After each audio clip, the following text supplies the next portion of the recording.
ગણિત વિજ્ઞાન પ્રદર્શનમાં દિલ્હી બેઠી હાઈસ્કૂલ ખારોલ આપનું હાર્દિક સ્વાગત કરે છે. અમારો વિભાગ number 1 food health and hygiene. અમારી કૃતિનું નામ સુદર્શન રાખેલું છે. મારું નામ ભોજ અકબર રાજેશભાઈ છે. મારું નામ બારિયા પ્રદીપ કુમાર સુરેશભાઈ છે. અમારા માર્ગદર્શક શિક્ષકનું નામ આરપી મકવાના છે. કૃતિ તૈયાર કરવા માટે કૃતિ ખેડેલ ખેતરમાં દાણા અથવા ખાતરનો છંટકાવ કરવો. પ્રસ્તાવના આધુનિક જમાનામાં ખેતીને લગતા સાધનોનો ઉપયોગ થઈ રહ્યો છે. તેના અનુસંધાનમાં માહી બનાવેલ સુદર્શનની મદદથી ખેડેલ ખેતરમાં દાણા અથવા ખાતરનો છંટકાવ થઈ શકે છે. તેથી માણસના સ્વાસ્થ્ય પર ખરાબ અસર પડતી નથી તથા સમયનો પણ બચત થાય છે. તૈયાર કરવાની પદ્ધતિ સૌપ્રથમ લંબચોરસ અથવા ચોરસ બોક્સ જેવી આકારમાં ફૂટાડી કાપી ખેતર જેવી રચના કરો. ત્યારબાદ એક બોક્સ જેવું એક નાનું બોક્સ બનાવી તેની અંદર એક મોટર બેસાડો જેથી તે દાણા અથવા ખાતરનો છંટકાવ કરી શકે.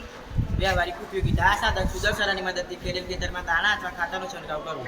જેથી માણસ પર ખરાબ અસર પડતી નથી તથા સમયનો પણ બચત થાય છે. આભાર. ચાલો આપણે નિરીક્ષણ કરીએ.